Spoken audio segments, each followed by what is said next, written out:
I was asked to produce a video concerning the May 24th, and if I have that date wrong, please forgive me, shooting at the school in Texas.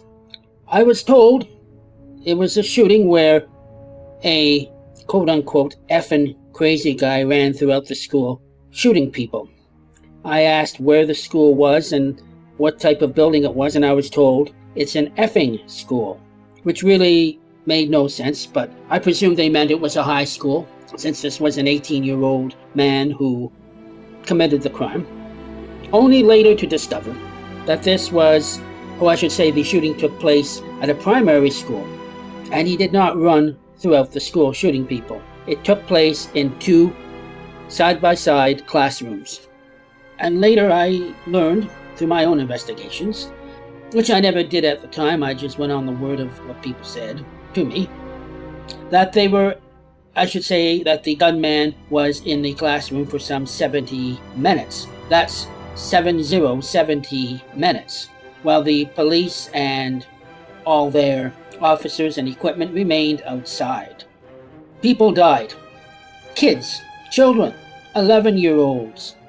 How can anyone kill a child, especially that age? These children were not harming anyone, and I will get back to this very concept a little bit later. I do know that one parent ran into the building and got their child out. Other parents wanted to go in, and they were pepper sprayed and placed under arrest. Parents wanted to go in and get their children.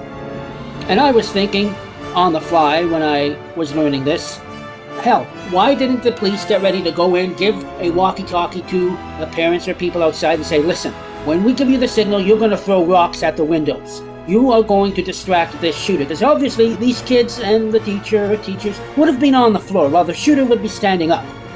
Now, I know this is a lot to say since I wasn't there. I'm not a trained police officer. So you could say I'm the equivalent of a backseat driver by saying what I just said. And the police have admitted that there were definite mistakes, errors, whatever term we want to use, it comes down to the same. Lives could have been saved, and people are now burying their children. And no one wants to bury their child. I remember when my oldest sister died, and my mom was very upset. And she was a strong woman, and she did not get upset with, shall we say, everyday things, meaningless things. Now, people are screaming gun control and all this and that, and I'm a Canadian. Let me start off here with a metaphor. Canes. People use them if they have a knee injury, like I have right now. People use canes when they have permanent injuries. Or in some cases where doctors don't give them the surgeries or treatments they need. But canes are useful. But a person could use a cane to beat someone over the head, go into a corner convenience store and use that cane to beat the store owner over the head or person behind the counter and commit a robbery. Do we ban canes? Or do we pass definite laws prohibiting their misuse? Well, I say the same thing with guns. Don't we all have to have a driver's license to drive a car? And if we operate that vehicle improperly, that causes people harm, are we not morally and criminally responsible? The answer is, of course, yes. So why not pass better gun operation laws based on that? You misuse that gun, you are going to do serious time. And of course, misuse in specific manners, such as to harm someone or kill them without a valid reason. Bottom line, without valid reason. Now, people might be thinking right now that I'm missing the point, that guns kill. Well, so can my hands, so can my feet. I've been training in the martial art of Taekwondo, and despite my physical issues I've had, I could easily, severely injure someone. Have I? No, because I know right from wrong. Responsibility, love, dignity, and respect towards all things and people. Do you see people walking with canes, robbing people, beating them over the head, poking out their eyes? Of course not. The problem here is not the gun. The problem is, in this particular case, this young man, it was not a situation where he was bullied, terrorized for being gay or whatever, Because if it were the case, he would have gone after people his own age or within his own age group. Since he went after little kids, this is definitely an indicator that I think he was just outright insane, crazy, nuts, cuckoo, if that's even a proper word. In addition, I forgot to mention, I learned that he had shot his grandmother in the face, which I do believe he was living with at the time, which once again kind of backs the likelihood with what I just said that he was crazy. Could he have been severely abused in his home, driven to this point? But then why go after children? Would he have not gone after his family? Whether we like it or not, there is a percentage of the population that have severe psychiatric conditions, whereas they are prone to violent behaviors without any normal, rational reason or cause. This is the issue here. If he had not had a gun, someone with this kind of rage in his heart, or insanity I should say, as I just said, would have found another way. You can go on YouTube or just on the internet and learn how to make a bomb. And no, I'm not talking about a Diet Coke Mentos Mint bomb that many of us have watched and laughed at and thought they're taking a risk if that thing doesn't go off and blow their hand off or some dumb thing. But actual explosive devices. If we look at the Boston Marathon, I forget when it was, when the two young Muslim guys, and I'm not judging them because they're Muslims, they used pressure cookers with nails inside of them and some kind of explosive connected to a cell phone, I think, or a timer, maybe, whatever they used. And it went off and it severely injured, even severing legs and killing innocent people. A 7-year-old boy watching his daddy cross the finish line. I believe his name was Martin. Blind hate, insanity, and insane people will hitch themselves to something that they think that will somehow empower them to carry out whatever it is they want to carry out.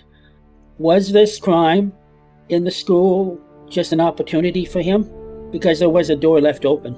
Maybe it was hot and the AC wasn't working well and they just wanted to air the place out, and he saw the door open and decided this is a good opportunity to get his rage out.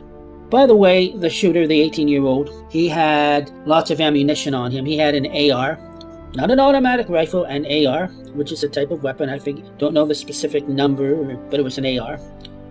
So banning these assault rifles, is that going to solve the problem?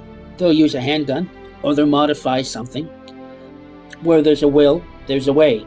And let's not forget, this applies to crazy, insane people as well. If people have the will, the desire to climb a mountain, to climb Mount Everest, they'll train for it, prepare, get the equipment, find the people that can assist them, and they'll do it. Where there's a will, there's a way. And of course, once again, that applies to all kinds of mentalities that want to do things, good and bad things. I do believe this young man was on a watch list. Mind you, we don't know how many other people are on a watch list and never do anything like this. Should society have been watching him better? Well, easy to say yes, but are the behavioral traits that he gave off easily detectable to an untrained person or to a trained person? Well, there's the question. Another thing we have to look at, even trained or untrained people, you get people that go through life and never see violence.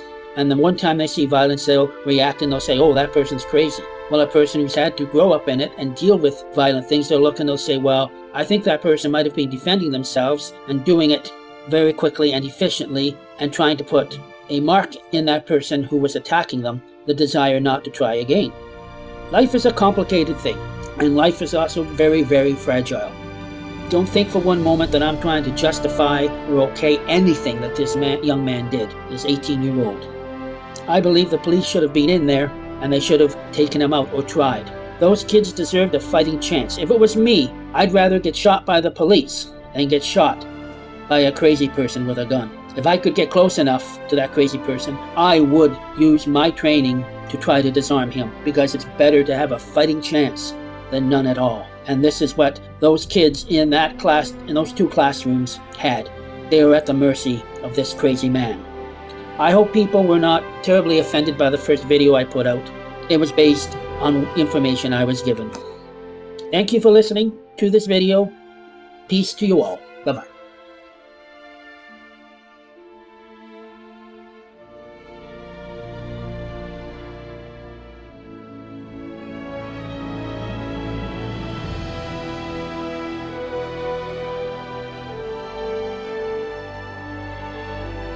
Why?